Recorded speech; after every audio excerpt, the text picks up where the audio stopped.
शिवसेनेच्या राजकीय निर्णयांमध्ये रश्मी ठाकरे यांचा हस्तक्षेप असल्याचा गंभीर आरोप रोहियो मंत्री भरत गोगावले यांनी केलाय। उद्धव ठाकरे हे रश्मी ठाकरेंचं ऐकत असल्याचा दावा सुद्धा भरत गोगावले यांनी केलाय। आदित्य ठाकरे यांच्या मंत्रिपदासाठी रश्मी ठाकरेंनी हट्ट धरलेला होता आणि त्यामुळे शिवसेना फुटली असा थेट आरोप सुद्धा त्यांनी केलाय। झी 24 तासच्या टू द पॉइंट या मुलाखतीमध्ये भरत गोगावले यांनी हे गौप्यस्फोट केले।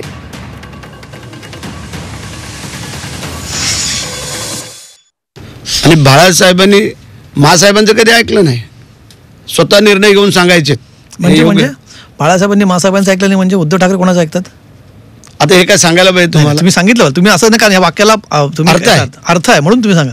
त्यांच्या पत्नीचं रश्मी ठाकरे, हा 100% त्याचं कारण आहे ना, कारण ह्या ज्या घडामोडी झाल्या ते कारणच इथं आलेत ना सगळे। म्हणजे रश्मी ठाकरे याला महत्त्वाची गोष्ट तुम्ही बोलताय। ज्या वेळेला स्वतः मुख्यमंत्री झाले त्यानंतर जर एखाद्या मावळ्याला आदित्यचं मंत्रिपद दिलं असतं तर त्यात आणखीन त्यांची उंची वाढली असते। तुमचं असं म्हणणं आहे की निर्णयामध्ये रश्मी ठाकरे काय इंटरफिअरन्स करतात असं तुमचं म्हणणं आहे? 100%। आता आदित्यला मंत्रिपद करावं हा त्यांचाच निर्णय होता, लक्षात आलं का?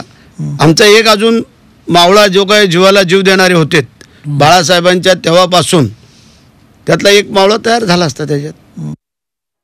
तर या संदर्भात अधिक माहिती देतात आमचे प्रतिनिधी कृष्णात पाटील। कृष्णात, भरत गोगावले यांनी मोठे गौप्यस्फोट केलेले आहेत, कशा पद्धतीने आपण याकडे पाहायचं?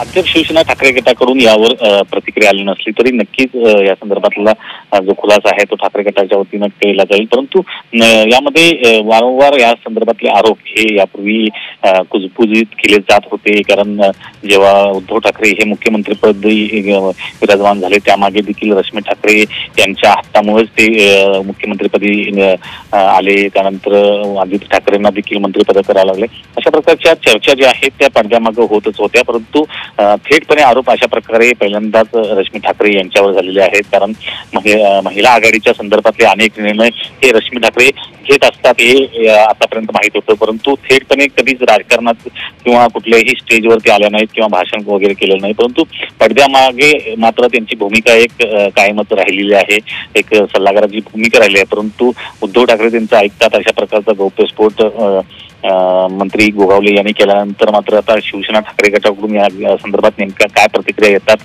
ते पाहणं अधिक महत्त्वाचं असणार आहे। धन्यवाद कृष्णा दिलेल्या माहितीसाठी।